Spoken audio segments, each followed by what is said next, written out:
안녕하세요. 2025년 12월 22일 월요일 스위스 여행을 앞둔 당신을 위해 아주 특별한 시간을 준비했습니다. 보내주신 수많은 여행 블로그, 또 공식 가이드, 여러 질문들까지 모아서요. 오늘 저희의 미션은 이 정보들 속에서 당신만을 위한 뭐랄까 최적의 동선을 짜드리는 겁니다. 스위스의 심장, 수도 베른에서 시작해서 루체른, 그리고 융프라우 지역까지 함께 완벽한 오디오 가이드를 만들어 보죠. 네, 반갑습니다. 보내주신 자료들을 쭉 분석해 보니까요. 아주 흥미로운 키워드가 하나 떠오르더라고요. 바로 스위스라는 나라가 가진 두 얼굴. 그러니까 완벽한 정교함과 예측 불가능한 대자연의 공존. 바로 이거죠. 와, 정교함 대자연이라. 네. 오늘 우리가 이 두 가지 매력을 번갈아 체험하게 될 거예요. 중세 시대부터 완벽하게 보존된 도시 베른에서 인간이 만든 질서의 정참을 보고요. 또 곧이어 알프스의 그 거대한 풍경 앞에서 그 질서가 얼마나 작은 건지 느끼게 되는 거죠. 이 대비를 생각하고 따라오시면 훨씬 더 입체적인 여행이 될 겁니다. 와, 시작부터 정말 흥미로운데요. 그럼 그 정교함의 상징, 베른부터 시작해 볼까요? 자료들에서 공통적으로 베른 구시가지 전체가 유네스코 세계문화유산이다. 이 점을 엄청 강조하던데 이게 그냥 건물이 오래됐다 뭐 이런 거 이상의 의미가 있는 거겠죠?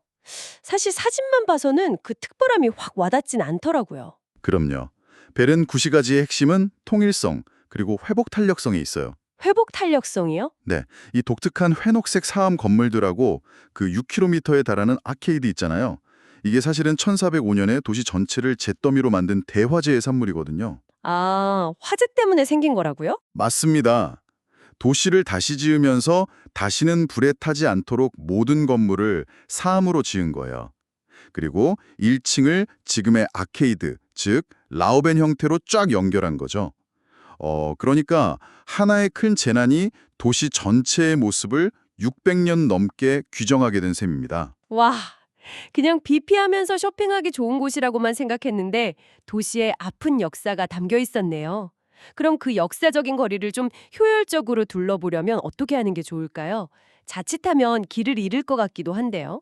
아, 좋은 질문이에요. 구시가지를 관통하는 메인 스트리트를 따라서요. 세 개의 탑을 이정표 삼아 걸으면 아주 좋습니다. 세 개의 탑이요? 네. 동쪽 아래 강변의 니데크 교회를 출발점으로 삼으세요. 거기서부터 쭉 걷다 보면 메시 정각마다 인형들이 나와서 춤을 추는 정교한 천문시계 탑, 치트글로케가 나오고요. 아, 그 유명한 시계탑. 맞아요. 거기서 좀 더 서쪽으로 가면 옛날에 감옥탑이었던 케피그트룸이 나옵니다. 이 길 자체가 베른의 역사 연대표인 셈이죠. 길 중간에 스위스 연방의회 의사당의 웅장한 돔도 꼭 한번 올려다보시고요. 베른하면 또 곰 이야기를 빼놓을 수 없잖아요.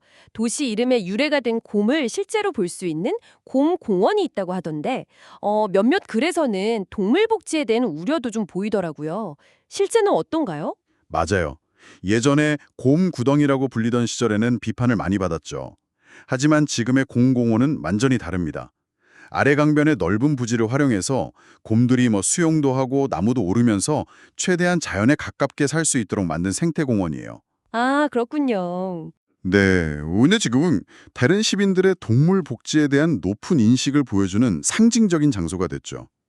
곰공원을 보신다면요, 바로 위쪽 언덕에 있는 장미공원으로 꼭 올라가 보세요. 아, 장미공원이요.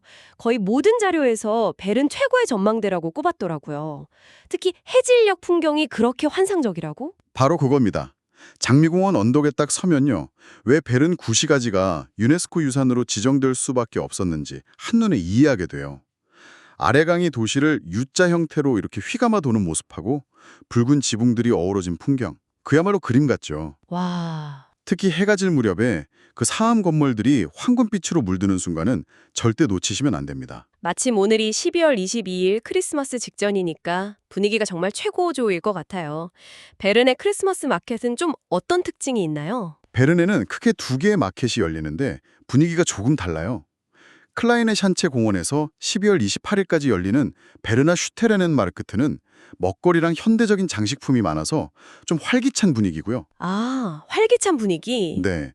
그리고 베른 대성당 앞에서 열리는 뮌스터 플라츠 마켓은 24일까지인데 여긴 장인들이 직접 만든 수공예품 위주라 좀 더 전통적이고 아늑한 느낌이죠. 오, 둘 다 매력이 있네요. 그렇죠. 추운 날씨에 따뜻한 굴리바인 한 잔 들고 구경하는 재미가 아주 쏠쏠할 겁니다. 만약에 날씨가 너무 춥다, 그러면 아인슈타인 박물관이 있는 베른 역사박물관이나 건축 자체가 예술인 챈트름 파울클레 미술관 같은 실내 공간도 아주 훌륭한 대안이 됩니다. 역시 금강산도 식후경이죠. 많은 분들이 베르너 플라테라는 전통 음식을 추천하던데, 근데 사실 보내주신 후기들을 보니까 너무 짜고 양이 많다, 이런 평도 있더라고요. 이거 꼭 먹어봐야 할까요? 하하, 정확히 보셨네요. 베르너 플라테는 원래 전쟁에서 이긴 군인들을 위한 축하 음식이었거든요. 그래서 다양한 종류의 훈제고기, 소세지, 베이컨 이런 것들을 정말 산더미처럼 쌓아주는 요리예요. 와, 그럼 혼자 먹기엔 좀 부담스럽겠는데요? 네, 그럴 수 있죠.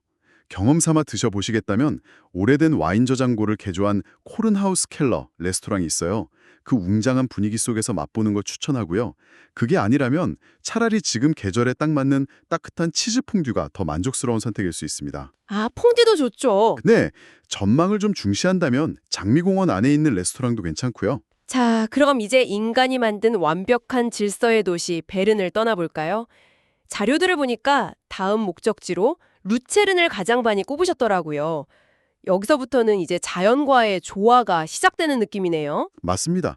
루체르는 도시와 자연이 어떻게 서로를 더 빛나게 하는지를 보여주는 완벽한 예시죠. 그 상징이 바로 루체른 호수를 가로지르는 카펠교예요. 아, 카펠교? 네, 유럽에서 가장 오래된 목조다리인데 이게 그냥 오래된 다리가 아니에요. 1993년에 큰 화재로 거의 다 타버렸다가 복원된 엎은 역사가 있거든요. 아, 불이 났었군요. 네, 다리 지붕 아래에 삼각형 패널의 그림들이 그려져 있는데 자세히 보시면 일부는 불에 그을린 채로 남아있어요. 루체른 시민들이 그 상처를 잊지 않으려는 의지를 보여주는 거죠. 와, 그냥 예쁜 중세다리인 줄로만 알았는데 그런 깊은 사연이 있었네요. 빈사의 사자상, 여기도 스토리가 아주 감동적이라고 들었어요. 네, 마크 트웨인이 세상에서 가장 슬프고 감동적인 바위 조각이라고 극찬했을 정도니까요. 프랑스 혁명 당시에 루이 16세를 지키다가 전멸한 스위스 용병들을 기리는 비석인데 그 죽어가는 사자의 고통스러운 표정을 보고 있으면 정말 국적을 떠나서 숙연한 감정이 들게 되죠. 루체른 근교에는 리기, 필라투스, 트틀리스 이렇게 유명한 산들이 정말 많잖아요. 여기서 여행자들이 가장 큰 고민에 빠지는 것 같아요. 보내주신 질문 중에도 딱 한 곳만 가야 한다면 어디냐? 이게 진짜 많았거든요. 스위스 트래블 패스가 있으면 리기는 공짜라던데 굳이 돈을 더 내고 다른 산에 갈 이유가 있을까요? 바로 그게 핵심 질문이죠. 세 산은 각각 다른 경험을 제공해요. 그래서 무엇을 원하는지에 따라 선택이 달라집니다. 아, 경험이 다르다. 네, 우선 리기는 가성비와 클래식한 풍경을 원할 때 최고의 선택입니다.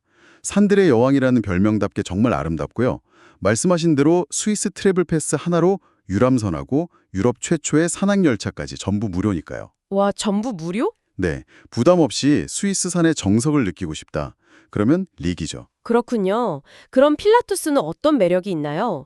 용해산이라는 전설도 있던데요. 필라투스는 짜릿한 체험을 원하는 분들께 어울려요. 세계에서 가장 가파른 최대 경사 48도의 톱니바퀴 열차를 타고 오르는 경험 자체가 하이라이트거든요. 48도요? 와, 상상이 안 가는데요? 그렇죠. 유람선, 톱니바퀴 열차, 케이블카를 모두 이용하는 골든 라운드 트립은 조금 비싸지만 마치 잘 짜인 놀이기구를 타는 듯한 재미를 줍니다. 용의 전설이 깃든 그 바위산의 험준한 풍경도 리기와는 또 다른 매력이고요. 마지막으로 티틀리스는요. 여기는 만년설이랑 액티비티가 유명하다고 들었어요. 티틀리스는 궁극의 고산 체험을 위한 곳이라고 할 수 있습니다. 해발 3,000m가 넘기 때문에 한여름에도 눈을 볼 수 있죠. 한여름에도요? 네, 세계 최초의 회전 곤돌라를 타고 오르면서 360도 파노라마를 감상하고 또 유럽에서 가장 높은 구름다리인 클리프 워크를 건너는 경험. 이건 정말 평생 잊지 못할 겁니다. 와, 리기는 가성비 좋은 클래식, 필라투스는 짜릿한 어드벤처, 티틀리스는 궁극의 고산 체험. 이렇게 정리하니까 선택이 훨씬 쉬워지네요. 자, 이제 루체른의 산들이 에피타이저였다면 메인 코스인 융프라우 지역으로 넘어가 보죠. 인터라켄, 그린델발트, 라우터브르넨. 이름만 들어도 설레는데 너무 넓어서 어디부터 가야 할지 좀 막막하게 느껴져요. 융프라우 지역은 거대한 알프스 놀이터라고 생각하시면 편해요. 그래서 당신의 관심사에 맞춰서 몇 군데 핵심 포인트를 공략하는 게 중요합니다. 우선 누구나 한 번쯤 꿈꾸는 융프라우요, 탑 오브 유럽이 있죠. 아, 유럽의 지붕. 네, 유럽에서 가장 높은 기차역이라는 그 상징성이 엄청나죠. 예전엔 올라가는데 시간이 꽤 걸렸는데 요즘은 그린델발트 터미널에서 아이거 엑스프레스라는 최신 곤돌라를 타면 돼요. 그러면 15분 만에 아이거 글래처역까지 갈 수 있어서 시간과 체력을 크게 아낄 수 있습니다. 스위스 정밀 기술의 결정체죠. 액티비티를 좋아한다면 어디를 추천하시겠어요? 자료들을 보니까 피르스트라는 곳이 자주 언급되더라고요. 네, 짜릿한 경험을 원하신다면 단연 그린델발트 피르스트입니다. 여긴 모험의 산이라는 별명이 정말 딱 어울려요. 모험의 산? 네, 아찔한 절벽 옆에 설치된 길을 걷는 클리프워크부터 시속 80km로 하강하는 지플라이어, 피르스트 플라이어, 그리고 산악카트랑 트로티와이크를 타고 내려오는 코스까지 정말 온몸으로 알프스를 즐길 수 있는 곳이죠. 와, 영화 팬이라면 꼭 가봐야 할 곳도 있다고요? 그럼요. 바로 슐트월은 피츠글로리아입니다. 영화 007 여왕폐하 대작전 촬영지로 유명한데요. 360도 회전하는 레스토랑에서 아이거, 뮨키, 융프라우, 새 봉우리를 포함해서 200개가 넘는 알프스 봉우리를 감상하며 식사하는 경험. 와, 200개요? 네, 정말 특별합니다. 융프라우 요흐가 너무 붐빈다고 느끼는 분들에게는 아주 훌륭한 대안이 될 수 있어요. 자, 이제 이 모든 환상적인 계획을 현실로 만들어줄 실용적인 팁들을 점검해보죠. 스위스 트래블 패스. 이게 거의 만능처럼 보이던데 보내주신 자료 중에 한 여행 포럼에서 융프라우 요흐 할인율이 25%밖에 안 돼서 오히려 손해일 수도 있다. 이런 글을 봤어요.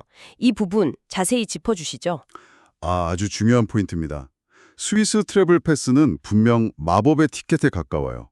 기차, 버스, 유람선, 무제한에 500여 개 박물관 무료 입장까지. 특히 여러 도시를 이동하는 여행자에게는 최고의 선택이죠. 그렇죠. 하지만 딱 한 가지 예외적인 경우가 있어요. 당신의 여행이 오직 융프라우 지역에만 집중되어 있고 융프라우 요흐처럼 비싼 산악열차를 꼭 타야 한다면 모든 교통편을 50% 할인해주는 스위스 바네카드랑 개별 티켓을 조합하는 게 더 저렴할 수도 있습니다. 아, 그런 방법도 있군요. 네. 하지만 지금 벨은 루체른을 거쳐오는 당신의 동선, 그리고 리기산 무료 혜택 이런 걸 다 고려하면 스위스 트래블 패스가 주는 그 편리함의 가치가 훨씬 클 겁니다. 그리고 SBB 모바일 앱은 꼭 다운받아서 실시간으로 기차 시간 확인하면서 다니세요. 그 정확성에 정말 감탄하게 될 겁니다. 스위스의 그 악명 높은 물가, 특히 식비를 아낄 팁도 궁금해요.